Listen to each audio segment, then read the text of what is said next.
Welcome to the Indian Silicon Valley podcast. I'm your host, Jivraj, and today I have with me a very special guest.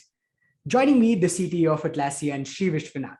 Thank you so much, Sri, for joining me. Incredibly delighted and super honored to be hosting you today. I am excited to be here, Jivraj. Thanks for having me. Great to hear that. And I think a technology masterclass has been long due on the podcast. And I don't think there could be anybody more suited than you to have this discussion with. But before we dive deeper into the nuances of what a CTO role entails, what tech leadership looks like, I think all of us would love to know more about, your journey with technology. What got you into technology? What were the first couple of, years of influence in terms of tech for you? And when did you know that this was something that you were going to spend a majority of your lifetime towards? I think would love to start there and get the ball rolling. Absolutely. That's a great place to start. Let me start with my very first computer. My uncle brought a ZX Spectrum computer. This was like a little keyboard that you connected to a tape recorder and you had to load the basic programs. It was so much fun. When I got it for the next 3 days, I never slept, right? So that's how I got hooked on. And from there on, I did undergrad in electronics and communications. I did FPGA design, which is like in between hardware and software. Did my master's in computer science. And then it's always been technology that's driving through different companies, even though I worked in different kinds of companies. I worked at Sun Microsystems for about 9.5 years. I was an engineer, just starting coding, becoming a tech lead, architect, then a manager, then running large teams. I gained significant experience in terms of being part of a large organization, being a well-rounded manager, leader. Then I went to a little company, Ning, which was a startup, and then I got experience in a startup. Then I went to Groupon, which is an e-commerce company where I was a CTO and I led large organizations at scale. And for the last 6.5 years, I've grown Atlassian from as a CTO from 500 people to 5,000 people as an organization, plus also built out Atlassian Cloud, which has been pretty amazing. Awesome. I think that journey seems prolific and we can't wait to dive deeper into those learnings. But before we get there, is there any common trail of thought or a common learning or insight throughout your career that, you've always kept first, and maybe that's a principle that's guided your action further? Would love to know that. Yeah, absolutely. I think technology was definitely part of every career change and kinds of things that I was doing. But there was also an aspect of, at some point, I switched from being a pure engineer technologist to also being a people-focused leader and a person who can also work on strategy, right? So, and we can talk about what a CTO role entails. It includes all these different pieces of it, but definitely there was that shift where I went from being, I love just technology, to I want to solve problems, and that problems can be solved much better using technology. But there's also a big aspect of it needs teamwork, it needs people, it needs to have a coherent organization that can, high talented organization that can execute on the vision of what we need to execute. So there was definitely much more than just pure technology at the end of the day. And even in the last couple of years, I guess I've been fortunate to be on public boards in the US, and also done a number of investments in companies. And there's definitely strategy extremely important. And as you know, technology is changing the world. In fact, the change is not happening. It's not constant. It's actually accelerating, right? And that means that you need to keep ahead of the technology curves and make sure that you do the right investments. And that's all been fascinating to be part of. Got it. No, I think that seems super exciting and would love to know more about the transition. But of course, before we get there, it'd be good to get a couple of fundamentals right out there, right, for some context. So when we talk about, let's say, a chief technology officer, well, it seems like, the backbone of technology, it's intuitive to understand. With your years of experience, if you can break it down for us in layman terms as to what a CTO role entails and how significant is it for an organization. I think that'd be a great starting point for the rest of the conversation as we understand more about tech evolution, leadership, and culture. Yeah. At a high level, CTO means different things to different companies. Let me explain, I guess, what it means for me, what it is for Atlassian, and then we can talk about different aspects of these, right? Starting at the highest level, CTO is a leader for the company, right? So not just for a specific function, but for a company. There are different aspects and dimensions of impact and in leadership and involvement that's needed. Number one is customers, right? So start with customers, which involves execution on a roadmap to make sure that there's innovation that's happening, not just giving features, but also staying ahead of the curve and making sure that they are getting their, you're wowing the customers. You have a pretty high CSAT score and the NPS score, things like that, right? So that aspect is extremely important. On the other side of execution is also risk reduction, right? So technology comes with a lot of risk, and making sure that the security aspects are taken care of and your system is reliable and performant, and making sure that that all works really fast for customers. That aspect is extremely important. So it's important to start with customers. When I say customers, it includes partners and ecosystem. For example, at Atlassian, we have over 200,000 customers and thousands of partners in our ecosystem that work with us. So there's a large ecosystem that we work with, and we make sure that we add value to them and we continuously innovate.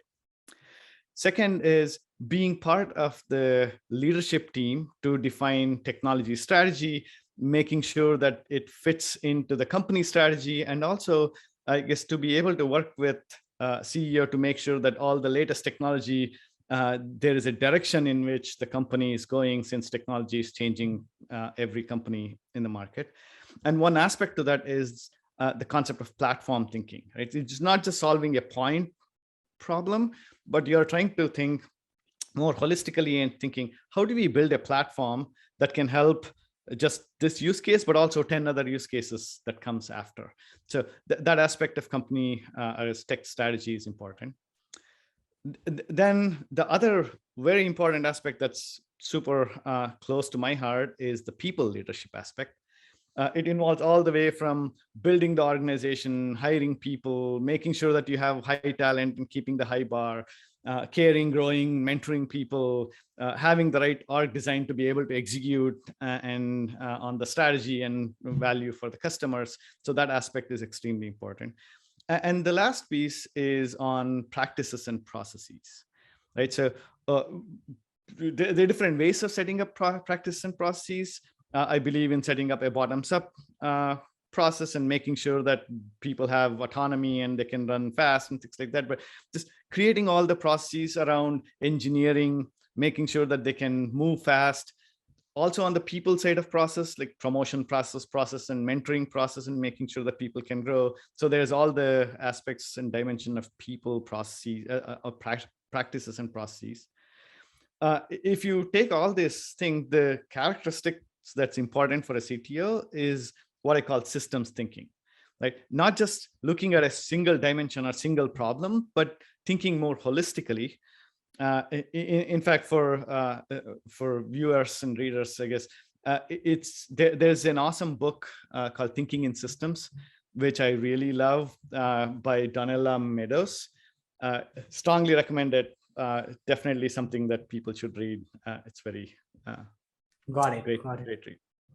No, that's awesome. I think all of those components seem very diverse yet connected at the same time, and go back to, having a strong leadership base. And in fact, I'd love to know more, because in my brief research leading up to this episode, I was really fascinated to see how you focused a lot on people first as a leader. And you've spoken about walking the talk, talking about the first aspect of keeping people first, right? How do you as a tech leader go about building culture or keeping people first? What does that ideology entail? And what does that, more importantly, look like in practice? Would love to know that. And I think that'll be super helpful for everyone listening to this.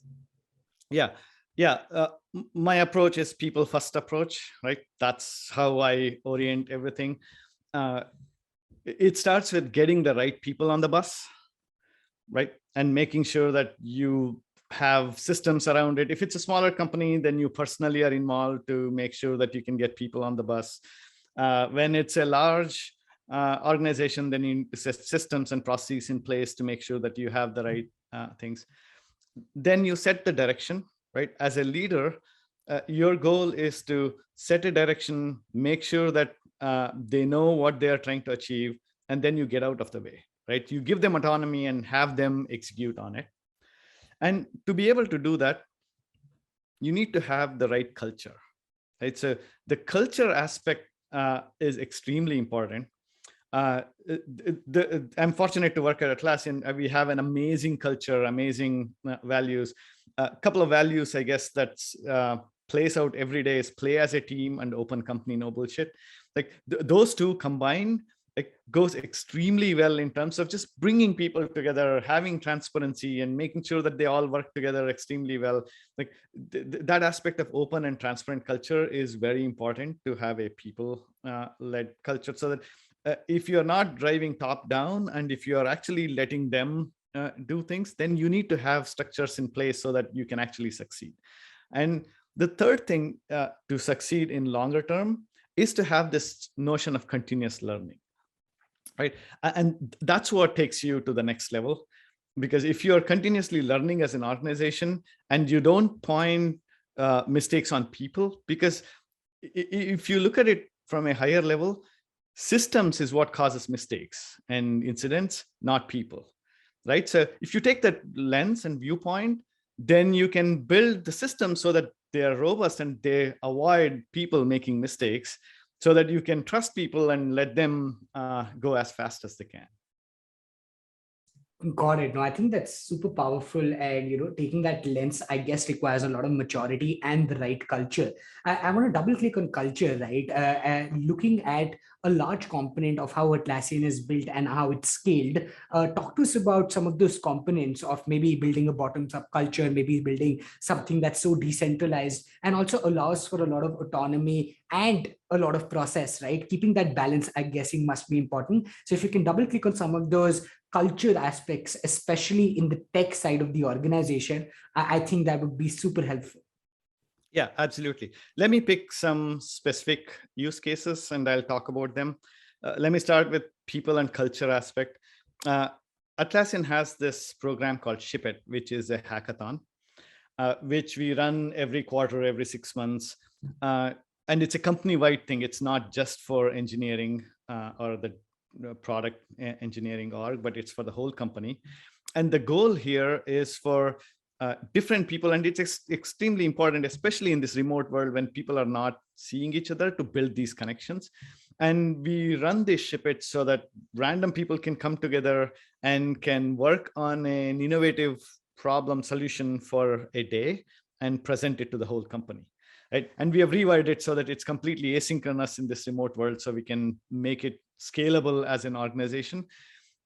But Ship It is one aspect which has been a cultural foundation or a pillar for Atlassian, where everybody, if you ask them, wow, I love Ship It, because the energy that you get during those days is pretty amazing. The other pillar, I guess, in terms of just holding us all together is the mission and values for the company. And for any company, it's important not just to define a mission, write down your values, but actually live the values every day, right? So it's important for people, and we generally have meetings where people call out saying, oh, it's open company, no bullshit, so we should publish this blog to the whole company, not just to a little group of people. And having the transparency makes it super transparent, and having the trust across a larger group of people who are remote across. I also think the caring and mentoring of people is critical. And especially when you have these remote setup right now these days, junior people are not getting that many mentorship. Having structured processes in place that can help them grow and help them mentor is extremely important. So we go extra mile to make sure that we have these programs in place that can help them grow, connect people that don't ever connect and having groups, Slack channels where people can ask questions on specific topics, like topic oriented, maybe some with even just having fun. So all those around people and culture.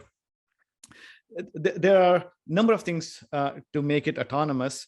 One of the main things is setting up the organization that's nimble so we can change directions, because you want to be able to have an organization which can move depending on trends and change and things like that. So we call this loosely coupled, highly aligned organization, where you try to break it down into smaller chunks with clear interfaces where different teams can interact well with each other.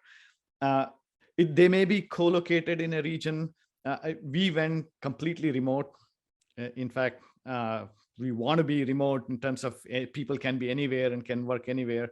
So we have these principles where we have the team in the same geo or same time zone region, so they can all, if they want to be synchronous working, they can, but we try to make it asynchronous as possible. We try to have everything on Atlassian products because we dog food a lot, and we have Confluence, which runs, and making sure that autonomy is in place. But there's also these guardrails that are set up, and we have this direction that's aligned. That's important.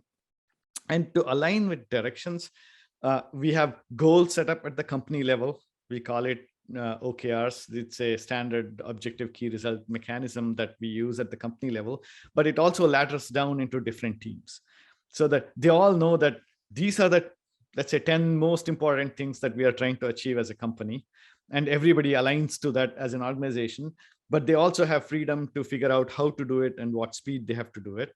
And we have some guidelines on, we want to build a platform across all these different teams. So we have specific teams that are shared services that are running so that we can have them work on these shared components that are reused by every other part of the organization. So there's a lot of things in the mix. As I said, it's a system, like you need systemic thinking, but breaking it down and making sure that each of these teams have clear interfaces and having them guardrails and letting them run is the key part here. Got it. I think that's incredible to hear. A lot of collaborative aspects which maintain a lot of innovation as well as process is what I'm hearing, and those are incredible takeaways. But to understand better as to how some of this collaboration takes place, right? A lot of times we can tend to think that tech teams work in silos, but very often this quote goes around that when business context is merged with technical expertise, magic can happen. Talk to us about, as a tech leader, how have you maybe enabled cross-functional collaboration within tech teams, or what have you seen work best within tech teams to enable a lot of context sharing and a lot of success in organization because of collaboration? Yeah, let me start with just my leadership style and what I enable as a framework, and then we talk about different aspects of what creates silo and how we can change that. So first of all, I guess as a leader, it's important to set up how the organization operates, right? So there are different ways of operating. There's command and control. There is bottoms up innovation. There's a mixture of both. And we talked about how having these guardrails and giving autonomy is how I run. As a leader, like I said, my job is to make sure that I set direction, I make clear decisions, and the communication aspect of the decisions extremely important. And there's lots of learnings in just even communicating decisions or communicating changes, because it's not just that you send an email and say, oh yeah, we are moving in this direction, let's just run there. It just doesn't happen when there's a group of people, right? You need to make sure that's actionable, and that's not just saying once, because you might miss emails, you may not understand exactly what it is. The change management in terms of making sure that if it's an important decision that you're making, it needs to be all the way included in like onboarding for new people coming in, making sure that the processes include those changes, and projects are reoriented towards this new thing. So there needs to be technology, process, and people changes that needs to happen to be able to change these, right? So not just sending an email, but communicating it and multiple times reiterating, because it should become part of the DNA, because people not because they don't want to change, but also because they have a goal that they are set, and changing it just disrupts everybody. And then there's chaos in the system. So making sure that you reduce that chaos and you can turn the ship towards the right direction, extremely important. And as a leader, it's important to maintain open channels with the organization, right? Whether it's your own leadership team or whether it's the larger organization, some ways of connecting. For example, I have a weekly meeting with my leadership team. Like, we talk about all sorts of things, and it's not uncommon for the team to look at me and say, "That's wrong, Sri, let's go in this other direction," and have that open debate. That's important to have the transparent debate on that. And then also directly talking to the larger organizations, like having town halls and all hands, and also Slack channels where I post every week. That part of leadership, I guess, is important. And the second thing is, silo happens for various reasons. Like we talked about, if you have a strong mission that everybody is oriented towards, that makes it easier for even for people to say, yep, that's where we want to go. If they're customer focused, they want to solve customer focus problems, and not just solve technology for technology's sake, which happens sometimes. We talked about the open company, no bullshit culture, and the transparency. One thing that we have done that may be useful for viewers here is we went to a completely written format across the company, right? We never do PowerPoint presentations ever. It's every meeting that I go to starts with a silent read for first 10 minutes and then a discussion around that, which helps in multiple ways, because the author who's writing the document can think through and refine, and half the time they write a document and they're like, that's not what I want. Let me go fix this. And they actually come up with a much better, thoughtful, whether it's a decision or an update, they come up with something that makes it more efficient for everybody. And given it's a remote world with people living in different time zones, different locations, it also makes it asynchronous so people can read it anywhere. And we use Confluence with an open culture where every document that's not just for the team that's reviewing it is visible for everybody else. So, which means anybody that's not part of the meeting can also see it and comment it if they have value to add, which collectively makes us better as an organization. So that aspect, I think, extremely important.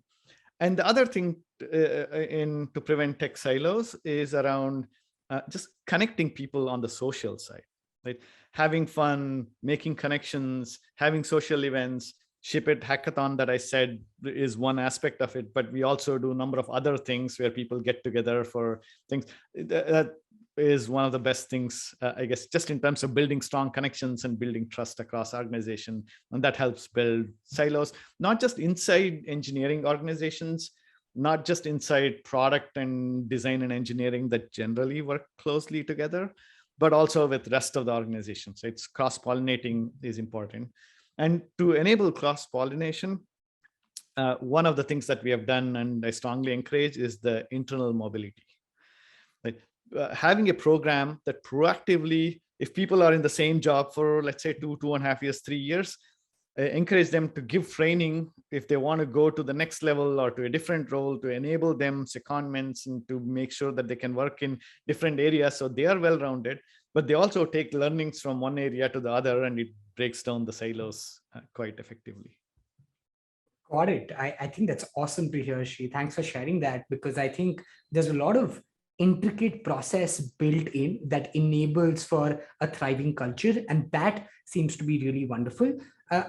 On a very abstract level, I'd love to know how deliberate you have personally been in ensuring this, or what have been learnings to know that I'm guessing it can be easy to get driven by execution, but to build on a strong fundamental ladder of execution comes, being deliberate about culture. So if you can maybe share your thoughts around how, as a leader, you've been deliberate about building culture, I think would love to hear that.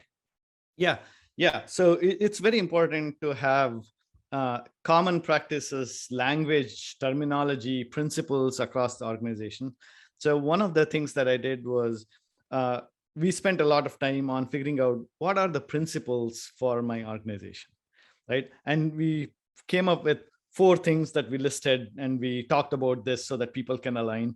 So that was helpful for, there's company value, company culture, but also there are specific things to engineering and product development that needs additional things that we said, okay, these are the most important things, mostly as a directional guidance.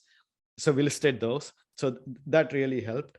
And then when we started building these processes, like you want to have minimum processes, you don't want to burden with like too many processes, like you want to automate as much as possible. So investing in automation and making sure that people don't have to think about what they need to do, it just happens, is an important aspect of how you go about things. So even when we bring up processes, and in fact, recently I wrote up a document called Handbook, Atlassian Engineering Handbook, which lists every single thing on how we do in Atlassian. And if you look through that, there's one common thing that you see. There are multiple ways of setting up processes in engineering. Generally, what people do is you set up these gates where you have design reviews and you have coding reviews, you have production before it goes into production reviews, and check gates and milestones. And like you have all these places where teams start running and then they have to stop for somebody else to approve things, and then they have to run and then they have to stop again. And that's very choppy for the organization. So one of the things that we have done in designing these processes is to make sure that teams don't have to stop, and the system allows them to go as fast as possible. And one of the examples of this is the scorecarding mechanism, where we have this thing called scorecards that are given to every single team across Atlassian in the product engineering org. And it essentially lists all the things that they have to hit. We don't stop them from deploying anything. We don't stop them from releasing features, but we come back and validate that they are hitting those after the fact. So which means we let them define their goals on hitting this. Let's say they have to hit 90% on the scorecard and they're at 80%. It's their OKR to say you have to hit 90% in the next quarter. And we just have to let them figure out when they can do it in the next quarter and have them hit those. And for some reason they regress from that, then we have this mechanism which helps them to say, oh, wow, we are below the minimum bar that we need to hit. So we need to stop everything else and go make those happen. And this mechanism is extremely important in case of like security and reliability when customers depend on your product, right? And especially in security these days, the weakest link is the problem. So you can't be like, yeah, I did 80% of the work, 20% can be hacked, but I don't want to touch those. Is not the place you want to be. So making sure that you actually cover all the cases and you as a team set up a bar that everybody hits is extremely important. And those mechanisms, and it's also important for building a platform for shared services where people understand what they are. So we have all these scorecarding processes in place, which helps us a lot. Awesome. I think that's brilliant to hear, pretty much because it lays down a very high benchmark in terms of org design. I think so many ingrained principles there that can be transferred to a lot of the early stage thriving companies to build solid fundamentals from day one. So thanks for sharing that, Shri. I think that's going to be super helpful. But as we proceed, I think one important nurturing factor of a leader is to see how their team is doing and also design principles to maybe ensure that a career growth or career ladder for their team is very well defined. Talk to us about what career ladders in technology especially look like, because we see this chatter around technology hires, software being the backbone of every new age company today. How can managers and leaders like yourself enable processes that can help young hires reach the top faster, or even rather more in a smooth manner? I would love to know that. Yeah, absolutely. Yeah, and back in 2017 is when, I guess that's 4 or 5 years ago, is when we built this growth profiles and career ladders. And the reason we did this was, and this happens in every company as you grow, you start with, when you're a startup of like 5 people, 10 people, you're generalists, right? You do everything. There is no separate QA. There's no separate security org. There's no separate, you do everything end to end. And as you scale, at some point, you start specializing into, okay, you are a front-end engineer, you are a back-end engineer, you are a security expert, you are a designer, you get into that place. And at some point, you need to know at different levels, and you want to be able to grow people to be able to get better at their skill set. Back in 2017, we didn't have a standardized mechanism. We used to have ad hoc mechanisms of promoting people, and we had mechanisms of moving people in to different teams. But that doesn't work really well, and it can cause confusion. And when there are new managers coming in, they bring in different standards from different companies. Like, you want to have a strong set of principles and a set of ladder definitions that everybody in the company uses to be fair for everybody, right? So we started off working through what it means for engineering, what it means for different roles. And what we did was we put a team together, and we started working on, let's figure out, I guess, let's define different roles. And in the context of Atlassian, right? In the context of who we are, because I actually blogged about the principles, and people ask me even today saying, can you give me exactly the ladders that Atlassian has? I'm going to copy it. And my answer is, don't copy it. What's important is look at principles and adapt to what you want in your company, and then define how you want to grow your people and what's more important for you, and how you want to rate people, whether it's teamwork or whether it's like execution. Like, that's your team's, like, your responsibility to define it for your company. But so in that context, I guess we defined this project was called Pascal. Worked with the HR team. We had an amazing HR business partner who drove this from the HR side.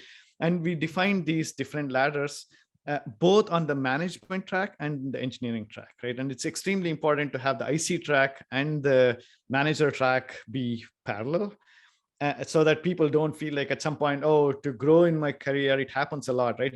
I want to be a manager.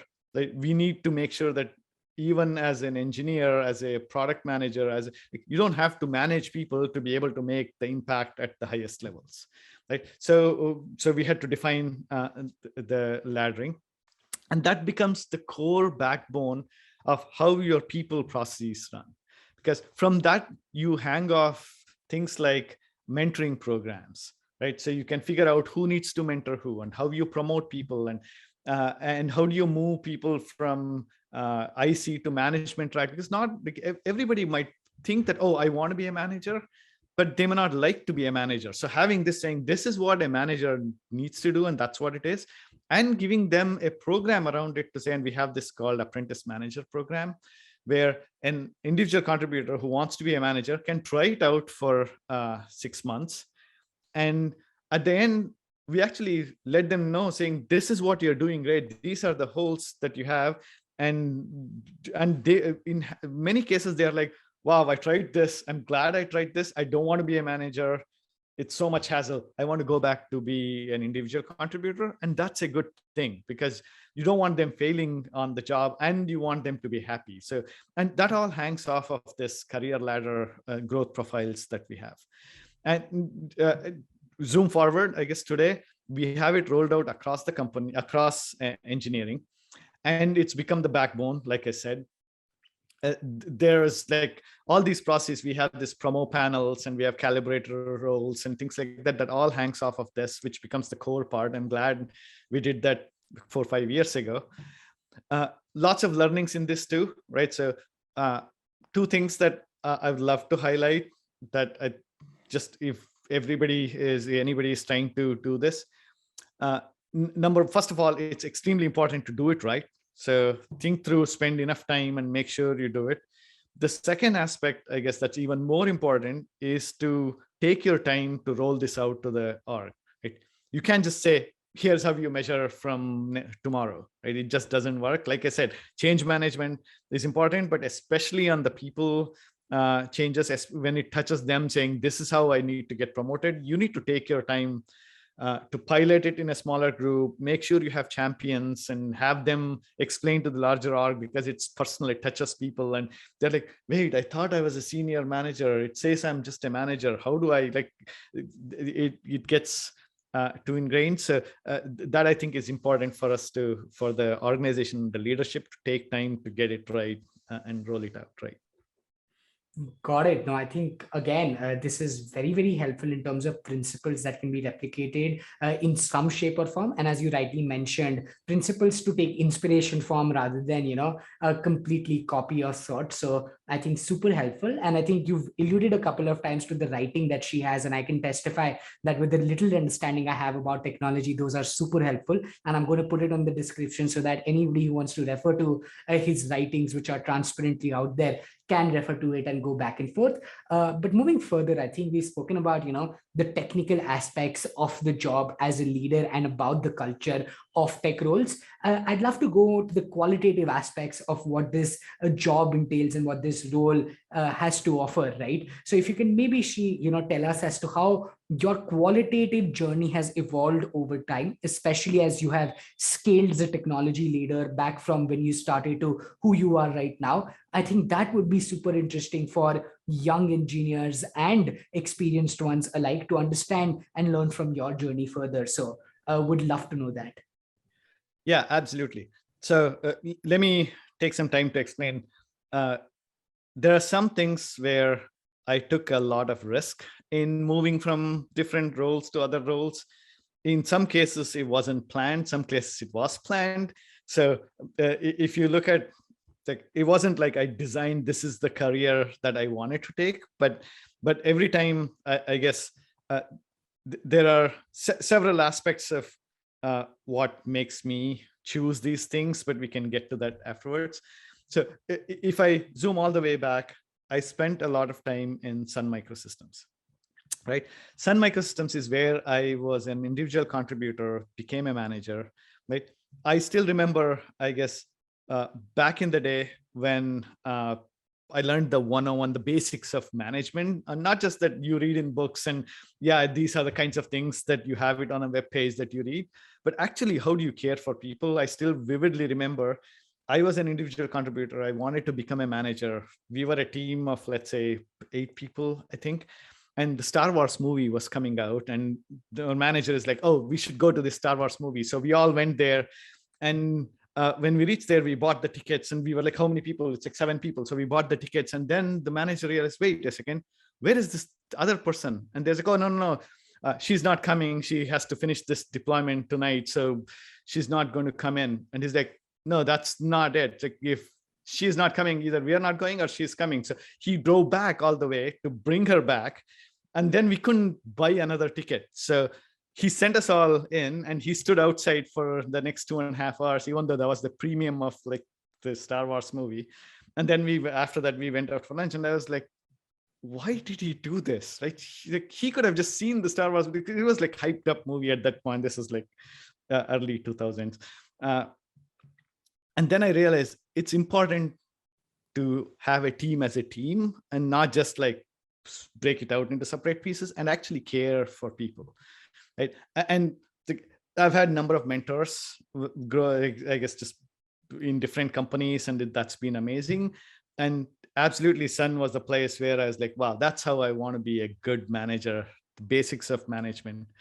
Then I went to a startup, like, and that's where I learned the startup life. It's very different in terms of intense, lots of learning, amazing. Like I had great mentors there too. So I was working with like stellar talent, and it had such a density of talent that like in the startup, and all of them have gone on to do bigger, better things afterwards. But just being in that environment for like few years, I absorbed more than anything that I had done for a long time, right? So the startup experience absolutely was like super amazing. And then I went to Groupon, which was a completely different space, e-commerce, large scale, built machine learning systems, like completely. And that's where I was like, wow, to operate at this scale and this kind of change management is how I learned. When I came to Atlassian, Atlassian is a very different company, right? So it's like a bottoms up company, both just not in terms of internally, but as a enterprise company, we don't have a large sales organization. We have a land and expand model that the product-led growth that grows itself even before product-led growth was a term.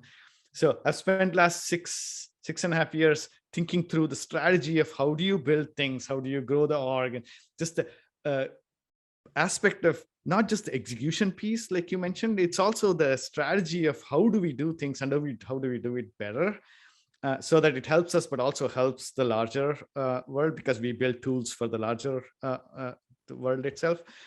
And also the second aspect is the teamwork aspect, right? Our ticker symbol is team. And how do you actually be part of a team, not just like say, yeah, we do teamwork. I guess those two aspects of lots of learnings. Then as part of being on the boards and being an investor, I guess strategy, looking at directions, looking at markets, looking at like what can succeed or not, and learning from those and getting those patterns. So if you look at my career, there's different, like in hindsight, I'm able to piece these together, and like I'm trying to explain that, wow, this is what I learned. I learned other things too, but while I was going through this, that was not the case. I was just in the thick of things and just doing things as I grew in my career, and also I guess as a leader. Yeah. So it's been fascinating. And if I abstract out, I guess the kinds of things that a leader, and based on my experience, and different people would choose different things, like it's just the curiosity to be able to learn, not just I guess if you're a technologist, to learn and code and things like that, but in general, just learn about all things, everything, so that you understand the larger things. And as things are changing, you will be able to adapt to things. Teamwork aspect, it takes a village to do things. So just being part of a larger team, and how do you make that better, and how do you fit into the larger team, extremely important. And the last one is, of course, my dad's favorite. He used to tell me all the time, there is no shortcut to hard work. So at the end of the day, you need to work hard at all things that I mentioned. Otherwise, it just won't happen by itself. Absolutely. No, I can only imagine. And it's so heartening to hear about the journey and the years of experience that have led here. And it's so interesting how things just map in hindsight, but in the moment you have to keep at it, I suppose. So I think fascinating to hear, and a lot of great learnings there. So wonderful to know that.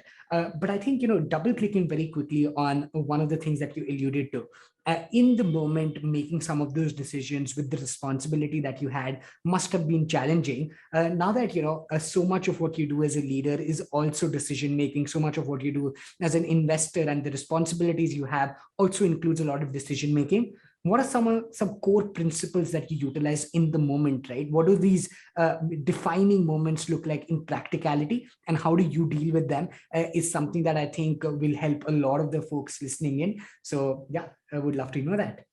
Yeah. The principle, even before you get into the moment, like I said, number one is be curious, right? Just about everything, because you can't be on the moment trying to learn everything around that space, or even like trying to catch up. Like you need to be curious to be able to say, that there are trends happening, right? AI is happening. So just go learn as many things as you can in that. So when an opportunity comes, you are like 2 steps ahead or 3 steps ahead in terms of where you want to be. And plus also just getting more things, learning more things around one actually helps you to connect the dots to a completely different area, because you can draw parallels into, wow, brain works like this, so that we can build a better AI net. Things like that. I think it's important to have those, like the curiosity and the continuous learning is important. And I keep saying this to people, 1% improvement every day gets you 37 times the growth in the year, right? So that you don't realize the effect of compounding, right? And that's why the continuous learning aspect is extremely important, right? In terms of everything that you do, like that goes as a core principle and core thing that I've learned over time, and how I run. Second thing is taking risks, right? So you need to be able to figure out, I guess, if you're in your comfort zone always, then you're not learning fast enough, right? And there are some cases where you have a decision, especially when it's personal. It's like, wow, I've been doing this, I'm really good at this, but then I want to do this, but oh well, who knows, I might fail there, so I don't want to go there. Will restrict you from just becoming what you want to become. So I've always taken this when there's these things where I want to do something that's like beyond something that I've not done, areas and markets that I've not done before. I choose that compared to where I can be like happily doing what I've been doing. So absolutely taking risk is important. The third thing would be just independent thinking, first principles thinking, right? And this goes all the way back to, I did my management degree at Stanford. I had a creativity class, and the professor gave this assignment of challenge all the sayings that people say, right? Like old is gold, right? Just every time you hear this, go challenge that so that you don't just take it what people say as a bias, so you think more holistically and you start from first principle saying, is old gold, right? So I took it to an extreme where I started telling my mom, challenging mom on whatever she said, and she didn't like it sometimes. But it's important to be that independent thinking and start from first principles. Like the first principle thinking helps you to avoid all the noise in the system and just to figure out what the basics are.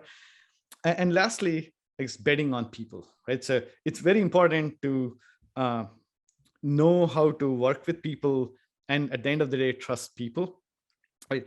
And there's always, in an organization and other places, there's conflict, but how you deal with conflicts is extremely important. Assume positive intent, you try to seek to understand, but at the end of the day, people is who you work with, and you need to bet on people, right? So that's how I would say those four are the top level learnings and core principles for me. Got it. I think again, what I love is there's a lot of clarity and focus on the qualitative aspects of what a role demands, and I think that just shows across all of your answers and line of thought. So I think that's just spectacular to observe. As we conclude this, I think what I'd love to know is if you can maybe give us a quick detour of, let's say, what your day-to-day entails, and maybe observations around what you think are some of the core traits that make a tech professional really successful. While success is of course subjective and there can be a lot of scale, non-scale, and different types of organizations, keeping context aside, if there are common trails of traits that you have seen shine in tech professionals that you've either observed or you've learned from yourself, I think we'd love to know that, and what your day-to-day entails. Yeah, my day-to-day varies quite a bit, and even for this is true for most leaders, because you are not a single dimensional doing one thing all the time. You get to tackle number of different dimensions and different kinds of things, and you want to be flexible and nimble. So my day, sometimes it's people related topics that I dive into. Sometimes it's technology, sometimes it's processes, sometimes it's products, sometimes it's customers. So it all depends. Sometimes it's podcasts like this. So it all depends on different days, different time of the year.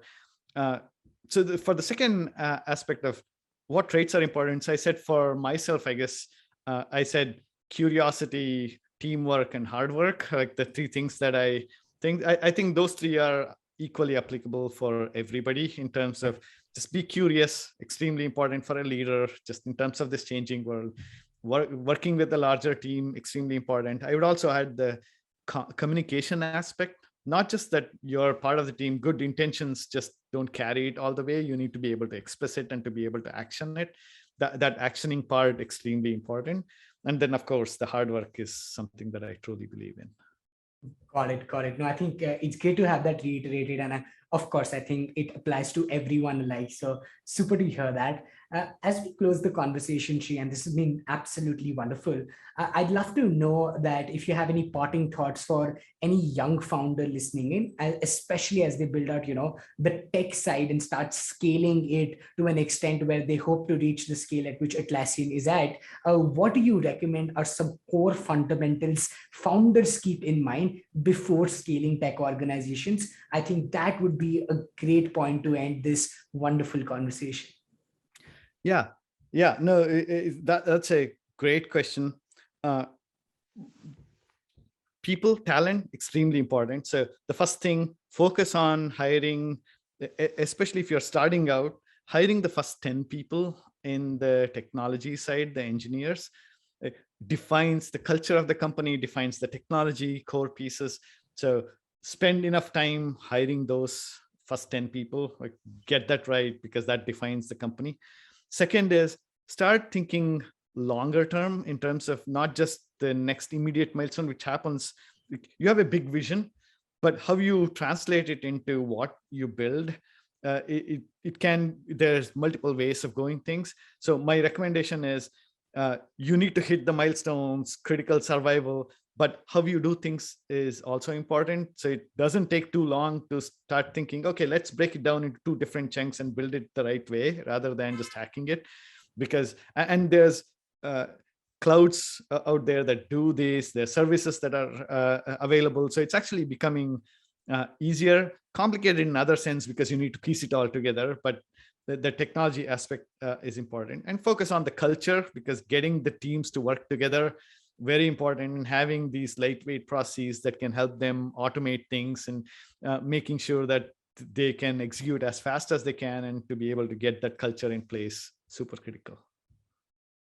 Got it. I think that's awesome. I think all of those three principles are so important, especially at the early stage, and set the right fundamentals for the journey. I think this entire conversation has been super valuable. I think I have personally learned so much out of all my conversations with founders, and lays down a great bedrock for how to build a technology organization that truly leads and truly becomes successful. Thank you so much, Sri, for your time. I loved the conversation, and I hope you enjoyed it as well. Thank you, Jivraj. This was so much fun. Thank you for having me. Thank you so much. All right. Take care. Bye.